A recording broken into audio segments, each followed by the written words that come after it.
नमस्कार सर्वांचं आपल्या चॅनलवर खूप खूप स्वागत आहे. काय म्हणताय तुम्ही? वडे, पापड किंवा मग वेगवेगळ्या प्रकारच्या पापड्या बनवण्यास सुरुवात केलीत की नाही? मी आज चिप्स बनवणार होते, तर म्हटलं तुमच्यासोबत व्हिडिओ शेअर करावा. भाजी मार्केटला गेले होते, तिथं भरपूर अशा भाज्या होत्या बघा. टोमॅटो, बटाटे.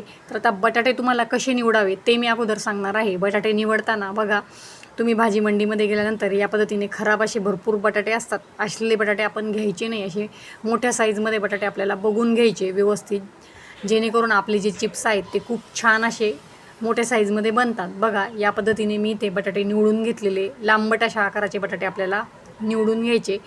आता भाजीची खरेदी तर झाली. घरी आल्यानंतर हे जे बटाटे आहेत ते आपल्याला आता सोलून घ्यायचे. इथे मी एका कटोरीमध्ये स्वच्छ असं पाणी घेतलेलं आहे. आता मी इथे पिलर घेतलेलं आहे. पिलरने आपल्याला या बटाट्याला पील करून घ्यायचं आहे. एक एक करून मी संपूर्ण बटाटे पील करून घेणार आहे, जेणेकरून त्याची जी वरची जी घाण आहे ती संपूर्ण निघून जाते. आता याच पद्धतीने संपूर्ण बटाटे मी पील करून घेणार आहे. अतिशय सोपी अशी प्रोसेस आहे. चिप्स हे पटापट बनवून तयार होतात. फक्त आपल्याला हे पील करण्यासाठी आणि किसण्यासाठी जेवढा वेळ लागतो तोच आपला जास्त वेळ जातो. बाकी जी प्रोसेस आहे ती फास्ट होते. तर बघा, या पद्धतीने आता संपूर्ण बटाटे मी पील करून घेणार आहे. एकदा की हे बटाटे पील केले की ते आपल्याला लगेचच पाण्यामध्ये टाकून घ्यायचे, म्हणजे ते लालसर पडत नाही. टिप्स ह्या ज्या मी तुम्हाला छोट्या छोट्या सांगते त्या तुम्ही लक्ष देऊन ऐका, म्हणजे तुमचे जे चिप्स आहेत ते छान असे पांढरे शुभ्र बनतील. आपण चुका करतो आणि मग नंतर तळल्यानंतर ते लालसर असे चिप्स होतात. त्यामुळे कधीही बटाटे ज्यावेळेस आपण पील करतो त्यानंतर ते लगेचच आपल्याला स्वच्छ अशा पाण्यात टाकून घ्यायचे. संपूर्ण बटाटे मी ते पील करून घेतलेले. नंतर मी ते ह्या पाण्यामध्ये स्वच्छ धुवून घेणार आहे. त्याचबरोबर मी ते दुसरं देखील स्वच्छ पाणी घेतलेले.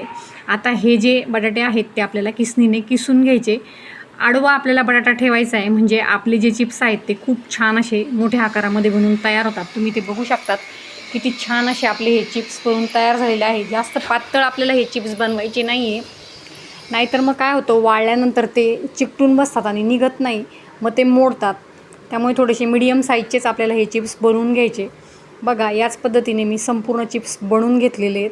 स्वच्छ अशा पाण्यामध्ये मी ते टाकून घेतलेले. आता इथे कढाईमध्ये मी फुल कढाई भरून पाणी घेतलेले आहे आणि या पाण्यामध्ये आपल्याला चवीपुरतं मीठ टाकून घ्यायचं आहे. साधारण 1-1.5 चमचा इतकं मीठ मी यात टाकून घेतलेलं आहे आणि ह्या पाण्याला आपल्याला गरम करून घ्यायचं आहे. गरम पाण्यामध्ये आपल्याला हे चिप्स टाकून घ्यायचे. यानंतरची जी प्रोसेस असते ती खूप फास्ट होते.